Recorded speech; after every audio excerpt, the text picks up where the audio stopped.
Capítulo 7. O Evangelho que Paulo pregou. Amado, você deve erradicar de sua mente esta ideia de que o perdão dos pecados é um ensinamento simples. Pense sobre isto. Se ele é realmente simples, por que tantos crentes o evitam e são derrotados por sua falta de entendimento? O poder do Evangelho consiste em viver cada momento abundantemente, tendo a confiança de que todos os seus pecados foram perdoados. Compare esse modo de vida com o viver tendo um perpétuo sentimento de culpa e condenação associado ao pensamento de que quando você peca, a comunhão com Deus é quebrada e que Ele não responde às suas orações, fica afastado de você e até que você se arrependa e confesse todos os seus pecados, o Espírito Santo não vai retornar. Muitos cristãos ainda têm essa impressão de que a responsabilidade de manter o perdão de Deus cabe a eles por intermédio do que fazem. Então, como pode o perdão pelos pecados ser um ensinamento simples? Há muitos crentes e até mesmo pastores, pregadores e líderes com títulos maravilhosos e credenciais de escolas de Bíblia, que ainda estão confusos acerca do ensinamento do perdão. O melhor jeito de entender o Evangelho, portanto, não é baseá-lo no que você tem ouvido de várias fontes, mas voltar ao que os apóstolos pregaram na igreja primitiva. Vamos examinar o que Paulo, o apóstolo da nova aliança, pregou. Além de tudo, ele era o apóstolo a quem Deus enviou para pregar o Evangelho da graça. Ele recebeu mais revelações da nova aliança da graça do que os outros apóstolos, todos juntos, e foi responsável por escrever mais de 2 terços do Novo Testamento. A pregação de Paulo era cheia de poder. Em Listra havia um homem paralítico dos pés, aleijado desde o nascimento, que vivia ali sentado e nunca tinha andado. Ele ouvira Paulo falar. Quando Paulo olhou diretamente para ele e viu que o homem tinha fé para ser curado, disse em alta voz: "Levante-se, fique em pé." Com isto, o homem deu um salto e começou a andar. Atos 14, verso 8 ao 10. Observe como o Espírito Santo descreve este homem. Número 1. Ele estava sem força em seus pés. 2. Ele era deficiente desde o ventre de sua mãe. E 3. Ele jamais tinha andado. O Espírito Santo usou 3 diferentes descrições para enfatizar que o homem não podia andar. E estava enfrentando uma situação impossível, aparentemente. No entanto, quando ele ouviu Paulo falando, ficou cheio de fé para ser curado. Como esse homem ficou cheio de fé? A Bíblia diz que a fé vem pelo ouvir e ouvir a palavra de Cristo. O homem de Listra ficou cheio de fé porque ouviu a palavra de Cristo. Eu sei que na maioria das traduções da Bíblia consta que a fé vem pelo ouvir a palavra de Deus. Mas se você estudar a palavra original em grego para Deus, aqui, verá que não está sendo utilizada a palavra theos para Deus, e sim Christos para Cristo. Observe que a fé não vem pelo simples ouvir a palavra de Deus, porque a palavra de Deus abrange tudo na Bíblia, incluindo a lei de Moisés. Não há liberação de fé quando você ouve os 10 mandamentos sendo pregados. A fé vem somente pelo ouvir a palavra de Cristo. Isso não significa que você deve ouvir somente pregações de trechos da Bíblia que estão grafados em vermelho, os quais indicam que aquelas são frases que Jesus falou. Colocar o que Jesus disse em letras vermelhas grafadas na Bíblia é, em todo caso, uma convenção humana. Ouvir a palavra de Cristo é ouvir a pregação e o ensino filtrados através da nova aliança da graça e da obra consumada de Jesus. Somente quando Cristo é pregado, a fé é transmitida. Você pode pregar de Gênesis a Apocalipse sobre a perspectiva de Jesus e de sua graça. Em minha igreja, sou conhecido por pregar e ensinar extensamente tanto o Antigo quanto o Novo Testamento. Afinal de contas, Cristo está oculto no Antigo Testamento e revelado no Novo Testamento. No Antigo Testamento, você encontra sombras de Cristo nas 5 ofertas em Levítico, no tabernáculo de Moisés e até mesmo nas figuras dos sacerdotes, permitindo ao ministro da nova aliança esboçar a Cristo e extraí-lo dessas passagens. Somente quando Cristo é pregado, a fé é transmitida. Aleluia! Eu amo falar sobre Jesus. O que Paulo pregou? Voltemos ao homem de Listra. O que será que Paulo estava pregando que era tão poderoso, a ponto de conceder tal fé àquele homem, que o levou a crer na cura, mesmo em sua situação impossível? Bem, pastor Prince, penso que Paulo estava ensinando a cura divina. Vamos olhar a passagem bíblica. A Bíblia diz somente que Paulo estava pregando o Evangelho em Listra. Ela não diz que ele estava ensinando cura divina. Não me entenda errado. Há espaço para ensinar cura divina. Eu tenho uma série de ensinamentos sobre cura divina. Mas a fé para a cura não vem apenas quando você ouve ensinamentos sobre cura. Fé para a cura também pode vir quando você simplesmente ouve o Evangelho. Em todo caso, eu queria saber o que Paulo pregou em Listra, porque então poderia pregar a mesma mensagem e conceder fé às pessoas. Por isso, perguntei ao Senhor o que Paulo pregou. Quero dizer, como o Espírito Santo poderia deixar de mencionar algo tão importante? Ah, se ele ao menos tivesse registrado isso na Bíblia. Então o Senhor me disse que ele registrou um dos sermões de Paulo na Bíblia. Ele me disse para ir ao capítulo anterior e me mostrou que estava bem ali, em Atos capítulo 13. O Espírito Santo tinha preservado um exemplo do evangelho que Paulo pregava, aonde quer que fosse. Então ali estava o sermão de Paulo registrado para nós pelo Espírito Santo, palavra por palavra. Paulo falou sobre muitas coisas, mas você tem de perceber por si mesmo qual era o principal motivo de sua mensagem e onde ela culminava.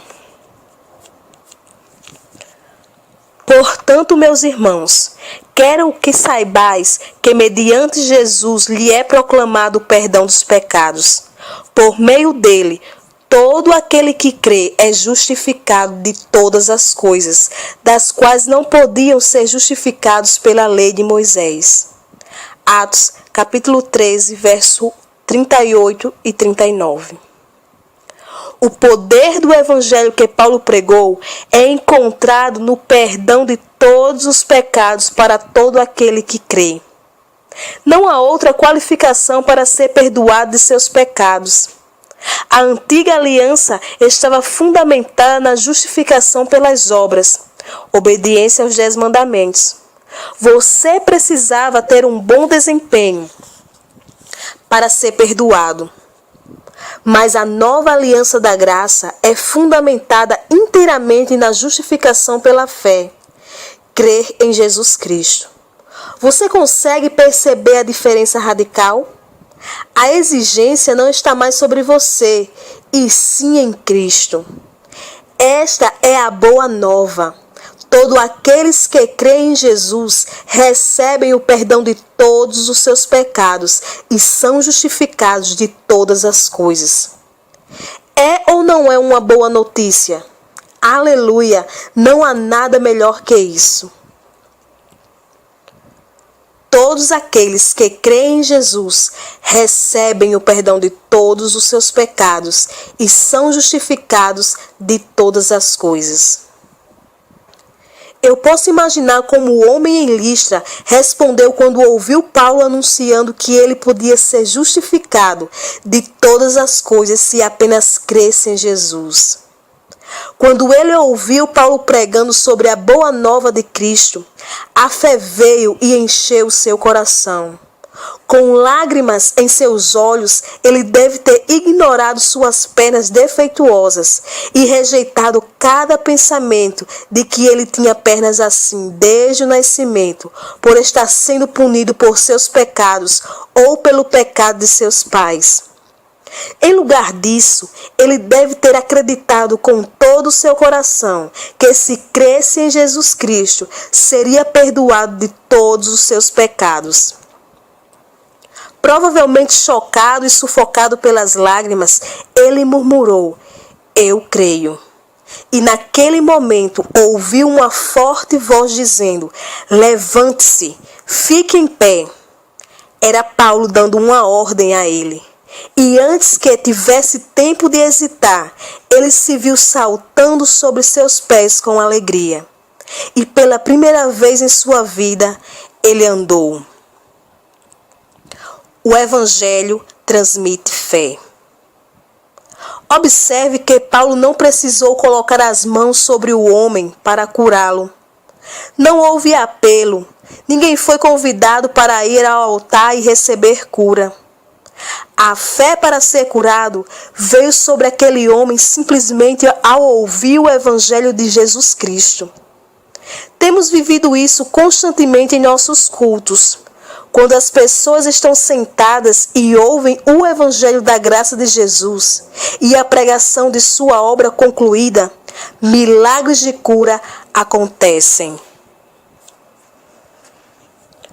Quanto mais revelação você tem da obra consumada de Jesus, mais recebe uma liberação de fé para qualquer situação, mesmo as aparentemente impossíveis. Um dos meus queridos amigos, Márcio Garzenbeck, compartilhou comigo um milagre maravilhoso de cura que aconteceu em seu carro enquanto ele estava dirigindo para a Romênia com alguns amigos. Márcio é pastor de uma dinâmica igreja da Igreja na Graça, na Holanda. E naquele dia em particular estava a caminho da Romênia para um compromisso de pregar ali.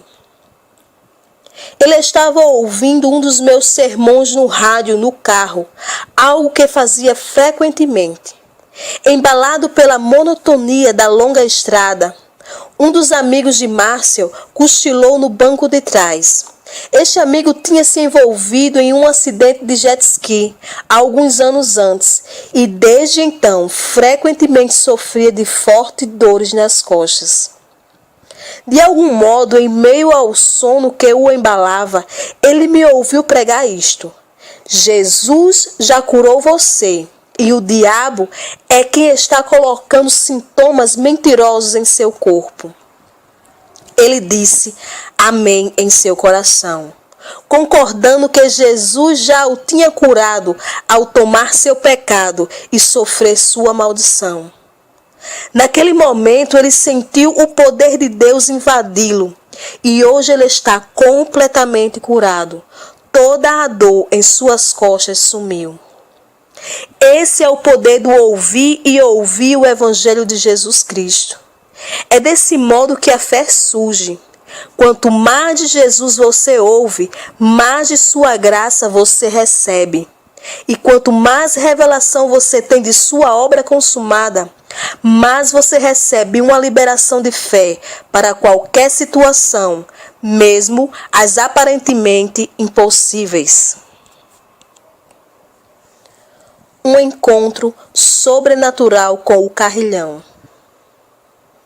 No ano de 2000, preguei um sermão intitulado Aleph Tav, a assinatura de Jesus na Bíblia.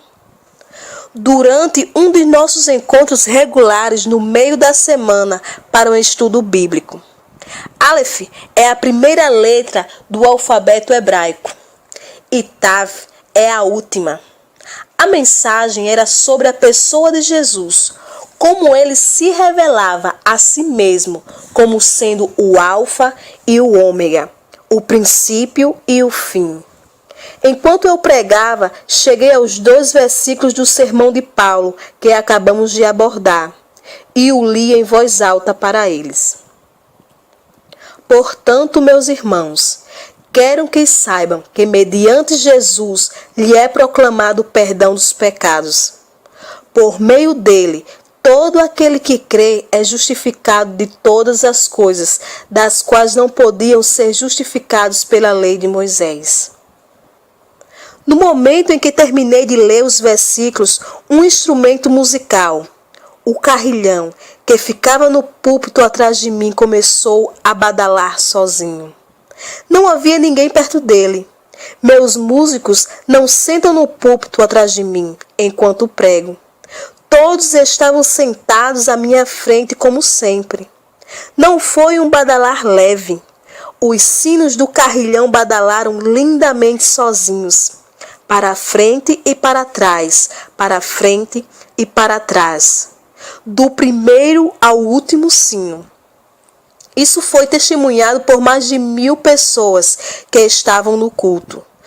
Todos no culto puderam ouvir o som alto e claro das notas vindas dos sinos. A unção de Deus se derramou no auditório. Algumas pessoas começaram a chorar, enquanto outras glorificaram ao Senhor e começaram a aplaudir. Foi lindo. Era o Senhor. Exatamente no ponto em que terminei de ler os 2 versículos sobre o perdão de pecados, o Espírito Santo desceu sobre nossa congregação e nos abraçou. Era como se o Espírito Santo estivesse dizendo um ressoante amém para os 2 versículos.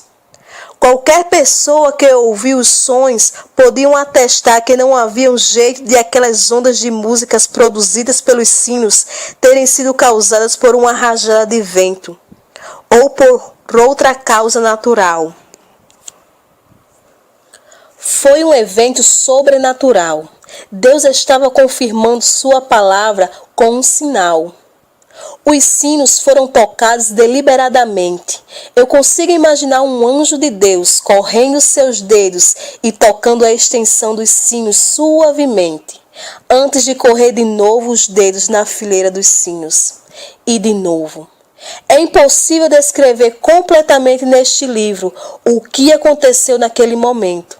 Você tem de ouvi-lo por si mesmo. A propósito, este culto, como todos os nossos cultos regulares, foi gravado tanto em áudio quanto em vídeo. Se você tiver acesso às gravações, poderá ouvir os sinos ressoando distintamente. Infelizmente, você não conseguirá ver os sinos na gravação do vídeo, embora me veja apontando para eles e pedindo à congregação para olhar para eles.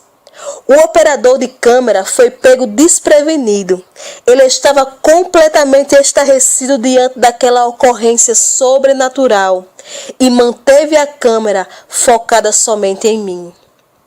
Agora deixe-me compartilhar com você por que aquela noite foi particularmente significativa para mim. Naquele tempo, havia alguns e-mails venenosos sendo divulgados sobre mim e sobre nossa igreja. Havia algumas falsas acusações feitas por pessoas que me chamavam de todo tipo de coisas desagradáveis. Sem que eu tivesse conhecimento disso, muitos membros de nossa igreja que tinham lido aqueles e-mails ficaram muito afetados por eles. Naquela noite após o culto, muitos deles vieram até mim e disseram: "Sabe, Pastor Prince, eu vim aqui esta noite orando e pedindo a Deus para me mostrar se as acusações sobre você nos e-mails eram verdades. Eu não queria ouvir isso das pessoas que escreveram os e-mails, ou mesmo de você. Eu queria que Deus falasse comigo. Muitos deles vieram até mim e compartilharam que tinham orado a respeito, e suas descrições eram quase idênticas. Eles tinham lido os e-mails e queriam ouvir de Deus a respeito. Eu fiquei impressionado. Tantos membros da minha igreja estavam pedindo a Deus para falar com eles. E quando os sinos tocaram, sobrenaturalmente, aquilo foi uma confirmação do Senhor sobre a exatidão do que eu estava pregando. E eles decidiram ignorar aqueles e-mails venenosos. Sem que eu sequer soubesse a respeito das coisas negativas que estavam circulando sobre mim, o Senhor tinha me vingado. Ele é a minha defesa. Aleluia! Ao longo dos anos, muitas pessoas têm escrito e dito todo tipo de coisas horríveis sobre mim. Sou chamado de todo tipo de nomes, mas jamais revidei de modo algum. Minha confiança e segurança estão no Senhor. Jamais peguei em uma caneta ou falei uma só palavra negativa contra os meus acusadores. Eu não me levanto contra aqueles que se opõem a mim. Em cada situação, apenas oro para que isso redunde em toda a glória a Jesus e para o bem maior do corpo de Cristo. Perseguição contra o Evangelho da Graça. Em todo caso, eu não estava despreparado para a perseguição. O Senhor tinha me alertado há muito tempo de que havia um preço a ser pago por pregar o Evangelho que Paulo pregou. O Senhor me disse que as pessoas me insultariam e me perseguiriam, e a perseguição de fato veio. Mas a perseguição vem principalmente de pessoas que acreditam na justificação por meio da lei e pelos esforços humanos próprios. Isso é consistente com o que o próprio Jesus experimentou. Quando ele viveu nesta terra, o único povo que não conseguiu recebê-lo foram os fariseus, os especialistas da lei. Eles conheciam a lei pelo avesso, mas não o autor da lei, que estava ali, bem diante deles. Isso não é impressionante? Esse fato nos mostra que o legalismo cega as pessoas. As pessoas legalistas têm olhos que não veem e ouvidos que não ouvem. Por outro lado, aqueles que reconheceram que eram pecadores perdidos, as prostitutas, os coletores de impostos, corruptos, os rudes pescadores e os pátrias sociais, não conheciam a lei como os fariseus, mas receberam e recepcionaram a Jesus com alegria. Mas, pastor Prince, se o que você está pregando realmente vem do Senhor, então não causa divisão. Vejamos o que aconteceu em Atos 13. Após Paulo terminar de pregar, os gentios suplicaram que o mesmo sermão fosse pregado a eles no sábado seguinte. E a Bíblia registra que assim, no sábado seguinte, quase toda a cidade de Antioquia se reuniu para ouvir Paulo pregar sobre o perdão de pecados, justificação pela fé por meio da cruz de Jesus e a graça de Deus. Para que a cidade inteira aparecesse para ouvir a Paulo, a boa nova que ele estava pregando deve ter se espalhado rapidamente por toda a cidade. No entanto, repare que havia um grupo de pessoas que estavam muito infelizes com o que Paulo estava pregando. Os fariseus, ou o que eu chamo de máfia religiosa. A Bíblia diz que quando eles viram a multidão, ficaram cheios de inveja e blasfemando contradiziam o que Paulo estava dizendo. Aqueles legalistas, guardadores da lei, ainda estão por aí hoje. A lei os cega. Há um véu sobre os seus olhos e eles não conseguem ver que a antiga aliança da lei não vale mais hoje. Quando eles veem crentes impactados pela graça, ficam cheios de inveja, porque trabalham tanto e dependem de seus esforços próprios para alcançar suas próprias sensações de autoajuste. Jesus não veio nos trazer leis e mais leis. Ele veio para nos trazer vida abundante por meio da sua graça. Assim, quando os fariseus viram crentes sobre a graça, recebendo milagres, bênçãos e transformações pelo poder de Jesus Cristo, e sendo vestidos com a sua perfeita justiça, sem obras e sem qualquer esforço próprio, eles ficaram cheios de inveja. Em sua inveja, eles negaram, blasfemaram e se opuseram a Paulo. A divisão foi causada não porque Paulo não estava pregando o evangelho de Jesus Cristo, mas precisamente porque ele estava pregando o evangelho da graça, que vinha do Senhor. A graça se opõe à tradição do homem. Ela faz dos esforços próprios do homem um nada e faz de Jesus Cristo tudo. Isso irrita a máfia religiosa dos dias de Jesus. O sermão de Paulo terminou com um firme alerta para aqueles que se recusaram a crer na graça e no perdão de Deus, na nova aliança. Vede, ó desprezadores, maravilhai-vos e desvanecei, porque eu realizo em vossos dias obras tal que não crereis se alguém vos contar. Atos 13, 41. Essa advertência dada por Paulo não era para toda a congregação. Era somente para aqueles que rejeitaram o evangelho da graça. Repare, aqueles que cegamente insistiram em ater-se à justificação pela lei de Moisés não vão acreditar de jeito nenhum ao ouvir acerca da justificação pela fé. E dirão em seus corações que isso é bom demais para ser verdade. A lei é um véu sobre seus olhos e ele não deixa você ver a graça de Deus. Mas louvado seja Deus, quando Jesus morreu na cruz, o véu que separava o homem injusto do Deus justo, foi removido para sempre.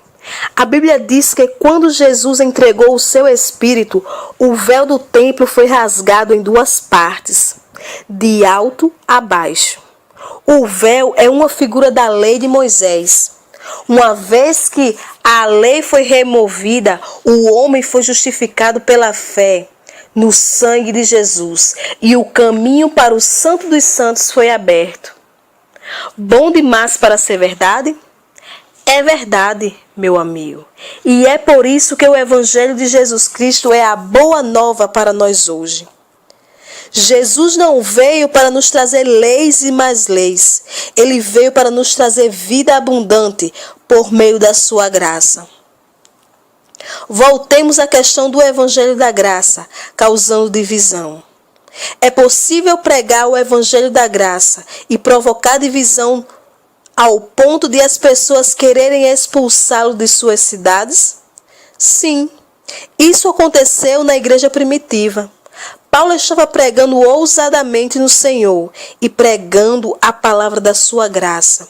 Quando bem, no próximo versículo, você descobre que o povo da cidade ficou dividido. Alguns estavam a favor dos judeus, outros a favor dos apóstolos. Houve mesmo uma conspiração de gentios e judeus com os seus líderes para maltratá-los e apredejá-los. Assim fica claro que quando você prega mesmo a boa nova que Paulo pregou, isso não significa que todos se unirão e dirão aleluia. Haverá aqueles que vão querer expulsá-los de sua cidade e dizer todo tipo de coisa sobre você para denegrir o seu caráter. Mas só porque houve divisão, isso não significa que o que Paulo pregou não era verdade. É precisamente por isso que Paulo advertiu que mesmo quando Deus declara algo tão bom, há aqueles que se recusam a acreditar. vós não crereis, se alguém vos contar. Se você estiver crendo no Senhor para viver uma virada miraculosa, então esteja seguro de que você está ouvindo a palavra da sua graça e não a palavra da sua lei. É por isso que o evangelho que Paulo pregou não é um evangelho para agradar ao homem. Paulo não pregou para ser bem-vindo em todos os lugares aonde ia. Ele pregou a verdade do evangelho, mesmo quando isso significou ser apedrejado por seus oponentes e ser expulso das cidades. Ele fez isso porque o evangelho é o poder de Deus para a salvação. Certifique-se de que você está ouvindo o evangelho que Paulo pregou. A Bíblia declara que o Senhor testemunhou pela palavra da sua graça, concedendo que, por mãos deles, se fizessem sinais e prodígios. Veja, o Senhor testemunha somente pela palavra da sua graça. Se você está crendo no Senhor para uma virada miraculosa ou quer ver mais poder em sua vida, corpo, finanças, carreiras e ministério, então esteja seguro de que você está ouvindo a palavra da sua graça e não a palavra da sua lei. A propósito, observe como Paulo teve de pregar primeiro, antes que o Senhor testemunhasse pela palavra da sua graça, com sinais e maravilhas. Pregar as boas novas primeiro é algo coerente com o estilo de Jesus. Por onde quer que fosse, ele pregava intensamente para multidões antes de curá-los. Há muitas pessoas que vêm a mim para orar por suas condições antes do culto. E é claro que elas não estão interessadas em ouvir o evangelho ou qualquer ensinamento ou pregação. Elas querem apenas orar. Mas o modo de Deus é sempre ensinar e pregar primeiro. Seguindo-se, vem a cura. Ele confirma a palavra da sua graça com sinais e maravilhas. Você está enfrentando uma situação impossível hoje? Você está crendo no Senhor para um avanço? Se for isso, eu o encorajo a apropriar-se dos bons ensinamentos que são cheios da boa nova de Jesus. A fé será concedida a você na medida em que você ouvir mais e mais de Jesus. Você vai parar de se preocupar consigo mesmo, suas perdas e suas fraquezas. E você começará a ser plenamente ocupado com Jesus, sua beleza, sua perfeição e sua graça. O evangelho que Paulo pregou. Meu único desafio é pregar o mesmo evangelho que Paulo pregou, e não outro evangelho. Pregar qualquer outro evangelho era um assunto sério para Paulo. Na verdade, ele pronunciou uma maldição dupla para aqueles que pregassem um evangelho diferente. Paulo disse: mas ainda que nós, ou um anjo do céu, pregue um evangelho diferente daquele que lhes pregamos, que seja amaldiçoado. É como se a primeira maldição não fosse suficiente. Ele reiterou: como já dissemos, agora repito, se alguém lhes anuncia um evangelho diferente daquele que já receberam, que sejam amaldiçoados. Mas veja, eu não sou bobo. Eu decidi anos atrás que as pessoas podem dizer o que quiserem sobre mim. Mas eu não vou ficar debaixo de nenhuma maldição por pregar outro evangelho qualquer. O evangelho de Jesus Cristo é o poder de Deus para a salvação. A. Para todo que guarda a lei de Moisés. B. Para todo aquele que confessa todos os seus pecados. C. Para todo aquele que jejuma e faz longas orações. Nenhuma das alternativas acima. A alternativa correta é a D. Para todo aquele que crê. Essa é a justificação pela fé que Paulo pregou. E isso é o que eu vou pregar. sob a nova aliança da graça, somos justificados não por nosso comportamento correto, mas por nossa correta crença em Jesus Cristo. Por meio desse homem, é pregado a você o perdão de todos os seus pecados. Você crê em Jesus? Se a sua resposta for sim, não deixe ninguém adicionar mais condições ao seu perdão. Você está perdoado de todos os seus pecados, simplesmente porque crê em Jesus. Nada mais, nada menos. Este é o evangelho que Paulo pregou. E quando você se apropria desta verdade e simplesmente acredita nela, percebe o poder de Deus entrar em sua situação para revertê-la em bem.